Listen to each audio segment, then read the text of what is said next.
Olá, que prazer é estar aqui com você nesse nosso programa, no nosso Café e Fé. Nós sempre estamos trazendo alguém para conversar, bater um papo e compartilhar juntos desse momento tão especial. E hoje, mais uma vez, com o Márcio, nós vamos pensar juntos, nós vamos trabalhar um pouco sobre a questão do ódio religioso, das lutas que os cristãos enfrentam através dos tempos. Você sabe que o nosso objetivo aqui não é pregar a religião, é pregar o Evangelho. Há uma diferença. A religião é aquilo que eu faço para alcançar Deus. O Evangelho é aquilo que Deus fez para me alcançar. A religião é uma escada em que a gente tenta chegar no topo. Só que essa escada é muito longa e cansativa. O Evangelho é um elevador em que Deus desce até o porão para me encontrar no meu fracasso. E você vai encontrar aí os links das nossas redes sociais na sua tela para que você possa conhecer mais o material que nós produzimos e participar aqui conosco. A gente está esperando as suas abordagens, suas perguntas, os seus questionamentos. Aquilo que vem a gente vai estudar e orar para que possamos responder. Também contamos com as suas orações. A gente vive num mundo hoje em que a luta espiritual é muito forte e é invisível, e você pode fazer parte dessa corrente de oração pelo programa Café e Fé.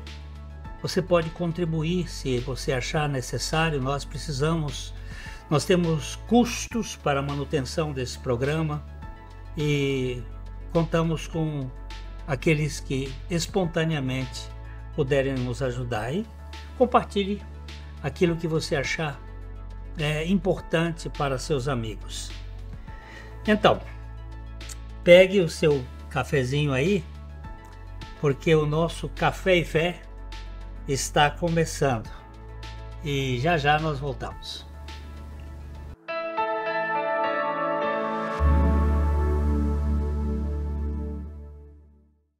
Ótica Higienópolis. Há 35 anos no mercado óptico de Londrina, sempre com novidades em produtos e tecnologia.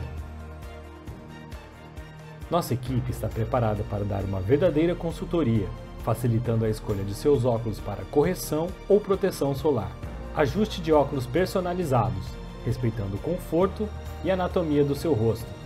Ótica Higienópolis. Avenida Higienópolis, 346, em Londrina.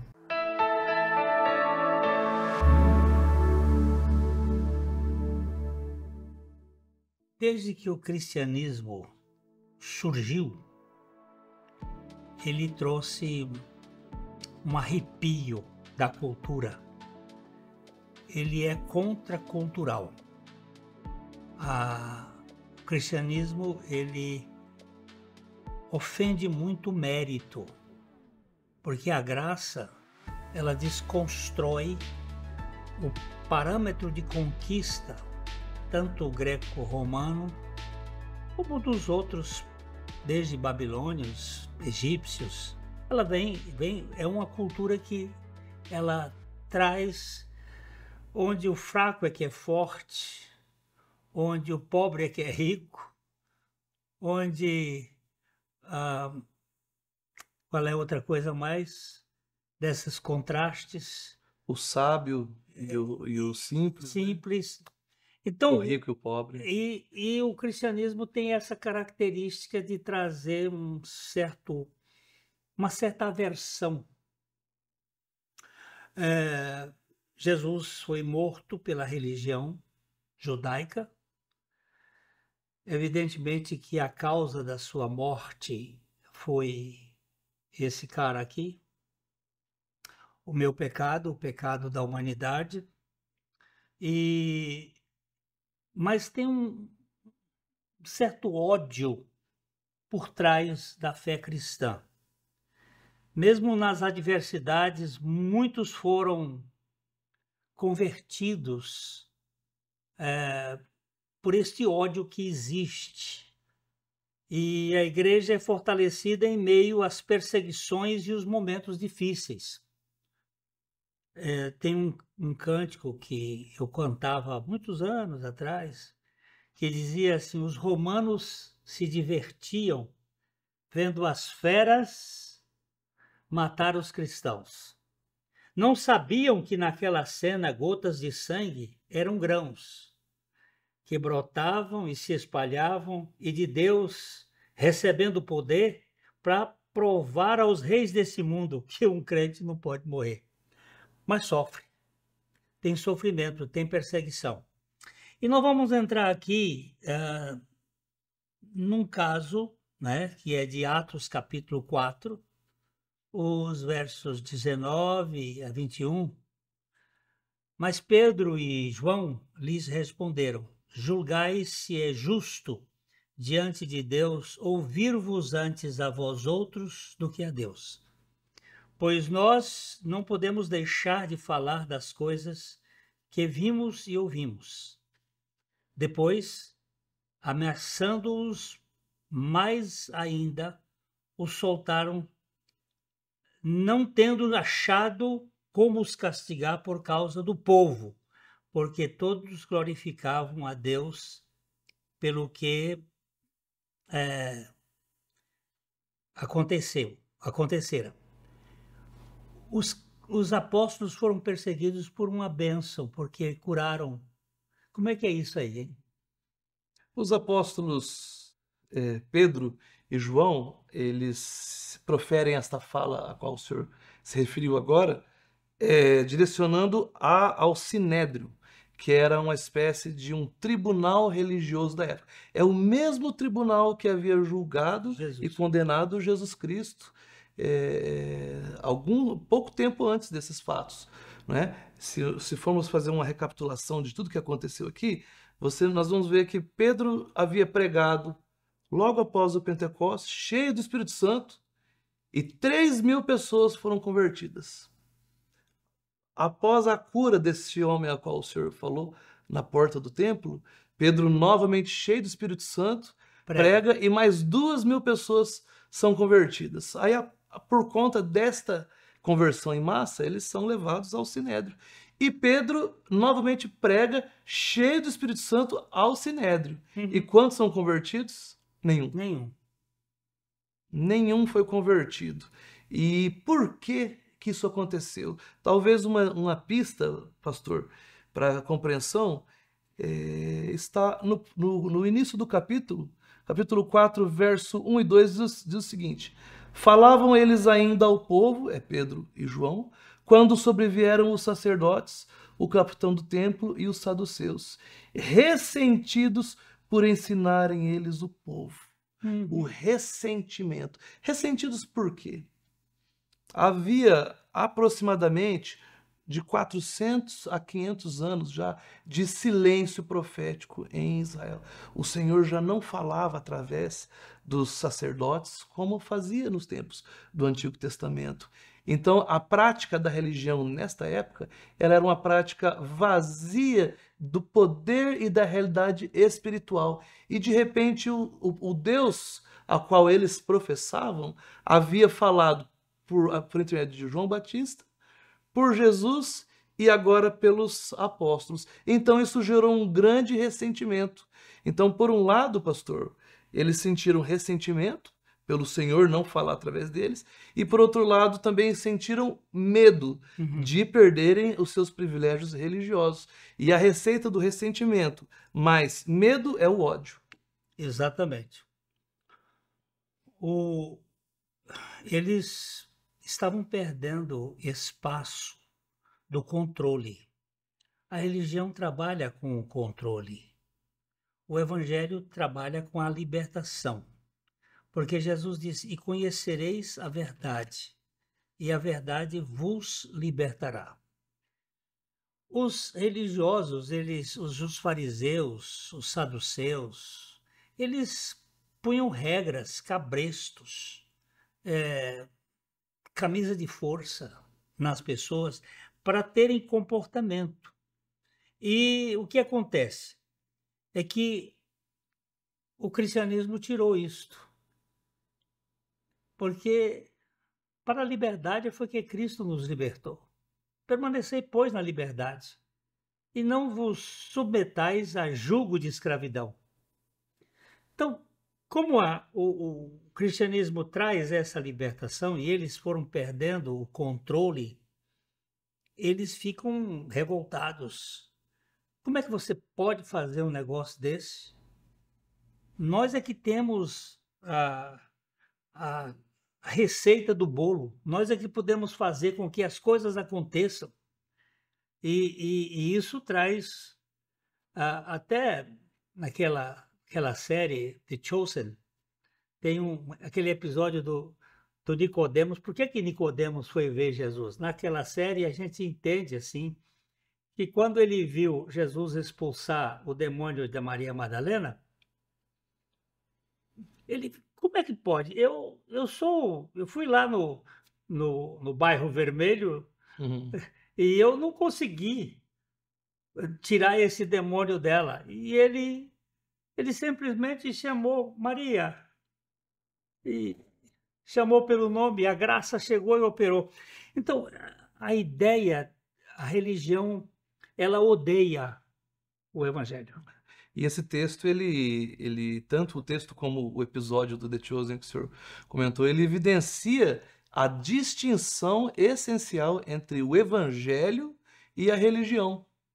Porque a religião judaica, e não apenas a judaica, toda e qualquer religião a qual o homem foi capaz de criar, ainda que a religião judaica não foi criada pelo homem, né, pastor? Não. Ela foi uma semente criada pelo próprio Senhor, mas que esses homens distorceram e alçaram, colocando as regras como um veículo da salvação, e nunca foi assim. Eu até diria o seguinte: Deus não criou uma religião. Deus separou um povo, ele chamou um homem, que foi Abraão. Ele separou um povo e pôs a semente desse povo, para que através da semente desse povo viesse aquele que iria esmagar a cabeça da serpente, né? E esse povo teria que andar na dependência do Senhor, na intimidade com o Senhor. Quando Deus chamou Abraão, logo depois Abraão foi para o Egito, e depois ele gera aquele filho com a Agar, com a escrava, e houve um tempo de 13 anos, 14 anos de silêncio de Deus. E quando Deus volta a falar com ele, ele diz assim: eu sou o El Shaddai, ou seja, eu sou o Deus que amamenta, o Deus que satisfaz, anda comigo e eu te farei perfeito. O que é a vida cristã, ou o que é a vida do povo de Deus? É andar com Ele. É andar com Ele. Isso evidencia que desde o Antigo Testamento, ao qual esses homens sacerdotes, eles diziam defender o projeto de salvação do Senhor, sempre foi pela graça. Sim. E sempre o será. Mas eles transformaram esses ensinos, essa semente bela das leis do Antigo Testamento, em veículo religioso. E aí que surge a distinção essencial entre a religião e o evangelho. O que é a religião, pastor Glênio? É o homem tentando alcançar Deus no último degrau da escada, pelo seu esforço, pela sua justiça própria, pelas suas boas obras, pela sua conduta. Não que isso seja errado, mas isso não nos faz alcançar. Nós somos salvos pela graça para ter a justiça de Deus, não a minha, para ter as boas obras que Deus preparou para que eu andasse nela, para que eu tenha uma conduta segundo a vida de Cristo, é totalmente diferente, Sim. não é? Então, se a religião é o homem, a partir do seu próprio esforço, subindo degraus supostamente espirituais a fim de alcançar um estado de graça, o Evangelho ele é o inverso disso. É o próprio Deus se esvaziando e assumindo a forma do homem, vindo resgatar os pecadores perdidos como eu, pastor, e você que está nos ouvindo. O Evangelho é Deus fazendo tudo por quem nada merece e nem tem condições de merecer. Essa diferença ela é crucial, mas de uma maneira interessante, por mais que seja totalmente diferente, as pessoas confundem religião com o Evangelho. Espero que hoje, neste momento em que você está nos ouvindo, você consiga fazer essa distinção do que é o Evangelho. O Evangelho é a obra de Cristo na salvação de todo aquele que crê. E a religião é a obra do homem que é incapaz de alcançar. Quando o homem vai criando suas religiões, seus sistemas, é como naquela Torre de Babel, né, pastor? Exatamente. Eles vão subindo de maneira diferente, chega um momento que eles não conseguem nem se comunicar mais. Um é de uma religião, outro é de outra, e as línguas já não batem, já não combinam mais. É evangelho completamente diferente. Ele já chegou aqui num ponto que nós vamos dar uma parada e já a gente volta.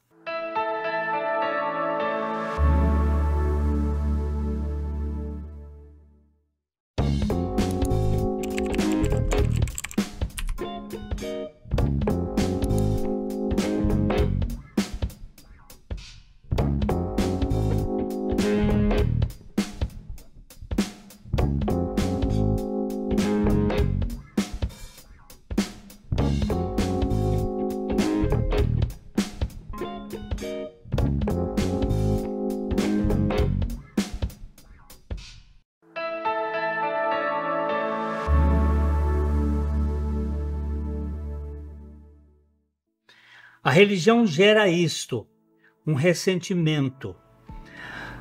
Mas como é que nós podemos ser restaurados disto? Como é que nós podemos sair desta clausura do ressentimento e, em meio ao ódio e à perseguição, darmos glorificação a Deus e vivermos para a glória de Deus no meio dessa crueldade toda? Diante de toda esta perseguição provocada pelo ódio, pelo ressentimento, pela inveja, o próprio texto, no decorrer do texto, ele nos traz como foi a reação dos apóstolos. Eles tiveram coragem de se posicionar, eles não negaram as suas convicções, eles não negaram o seu Deus, e ainda foram capazes de apresentar a razão da sua fé diante desses perseguidores. E eles dizem o seguinte no versículo 30, pastor. Atos capítulo 5, 30 diz o seguinte: após essa inquirição dos sacerdotes, eles dizem o seguinte a eles: o Deus de nossos pais ressuscitou a Jesus, a quem vós matastes, pendurando-o no madeiro. Deus, porém, com a sua destra, o exaltou a príncipe e salvador, a fim de conceder a Israel o arrependimento e a remissão de pecados. Ora, nós somos testemunhas desses fatos, e bem assim o Espírito Santo que Deus outorgou aos que lhe obedecem. De uma maneira muito habilidosa, os apóstolos, então, eles explicaram para esses homens a obra de Cristo e deixaram claro que esta obra era estendida a Israel, da qual eles faziam parte e eram parte da liderança. Porém, esses homens de coração empedernido, eles rejeitaram. Diante da oferta do Evangelho, existem 3 respostas possíveis.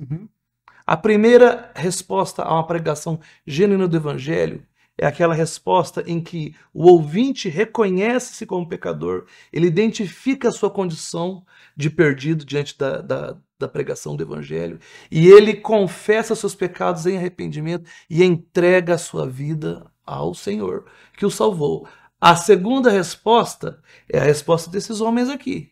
eles se mantêm mais ressentidos e eles só não mataram os apóstolos porque a multidão não deixou. Perfeito. Esses homens, eles eram capazes de subornar, de torturar, de prender, de matar. Depois eles vão matar Estevão. Não tinha os 5.000 ali para defender Estevão. Nesse dia tinha 5.000 do lado de fora. Então por isso eles não mataram. Então a segunda resposta é rejeitar essa pregação do evangelho. Você que hoje está nos ouvindo, está ouvindo a pregação do evangelho. Você compreendeu qual a diferença do evangelho e da religião.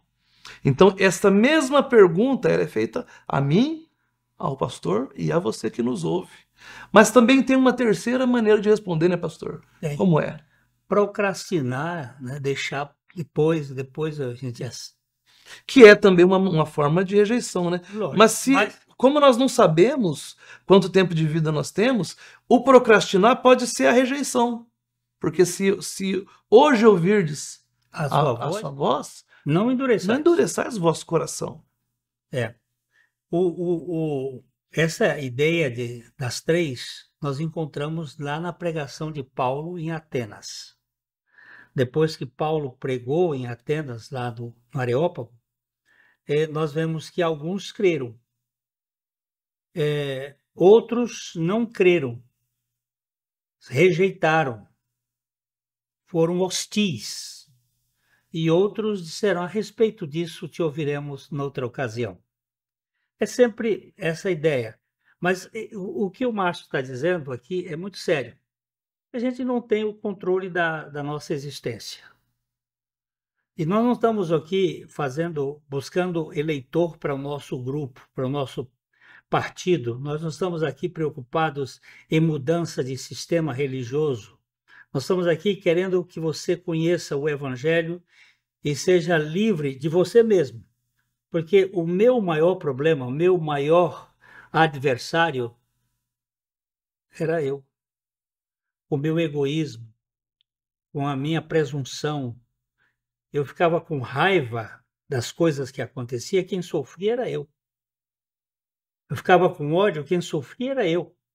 Sou eu que estou sendo machucado. Agora, quando nós somos libertos, a coisa muda. Muda totalmente. Então, a questão do Evangelho nos liberta do mundo, do pecado, de nós, do diabo, e nos enche de Cristo. E nós agora não estamos mais pregando só no templo, mas também fora do templo. E estamos pregando um evangelho de libertação, não é? Onde encontramos a graça de Deus que nos... Aliás, foi a graça que nos encontrou. É verdade. Não é? Eu não encontrei a graça. Eu até fugia dele. Eu fugia o quanto eu pude, mas ele me encontrou. E agora nós precisamos entender que só persegue quem é religioso. Você não vai ver um homem do Evangelho perseguindo, mas os religiosos perseguem. Eles querem colocar alguma coisa para você cair e você ser derrubado. Eu vou até contar rapidinho uma historinha aqui de Tim Tebow. Não sei se vocês já ouviram falar nesse nome. Foi um grande jogador americano.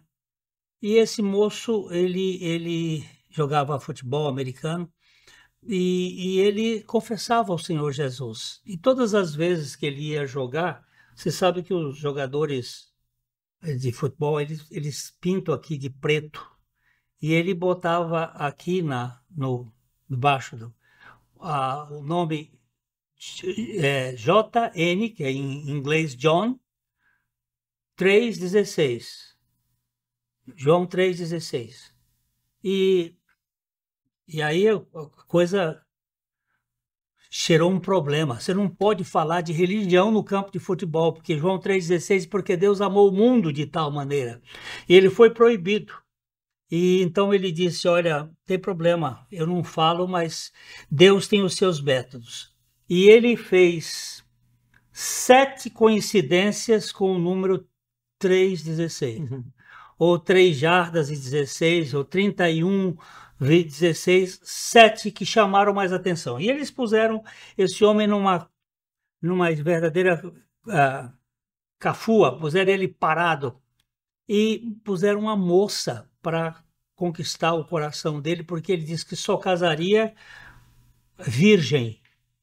E eles puseram uma moça para cooptá-lo, e uma moça muito bonita, e ela faz uma proposta para ele, e diz: você é uma moça linda, mas eu não vou me envolver com você porque eu tenho meu coração é do Senhor.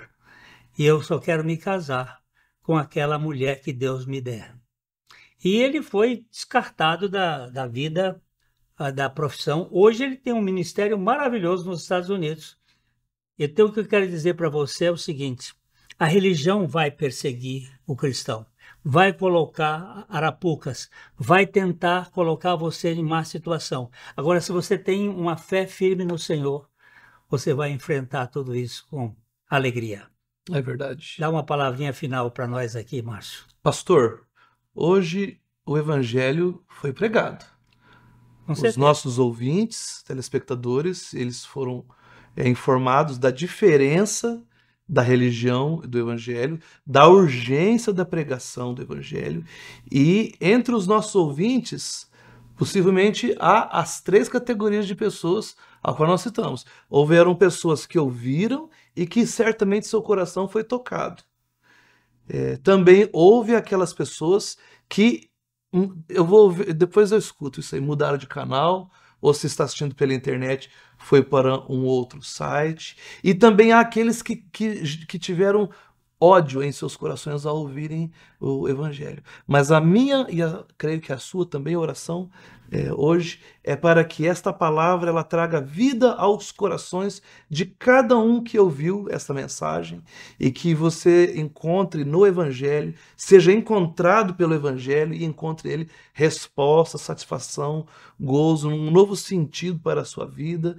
E esteja preparado também para a perseguição. Sim, senhor. Pois este mesmo evangelho que salva você, ao você pregar para outras pessoas, você também encontrará resistência, mas esteja preparado para apresentar a razão da sua fé com coragem. Uma vez eu ouvi um pregador dizer o seguinte, que todo cristão ele tem que estar preparado para 3 coisas. Ele tem que estar preparado para orar, para pregar e para morrer.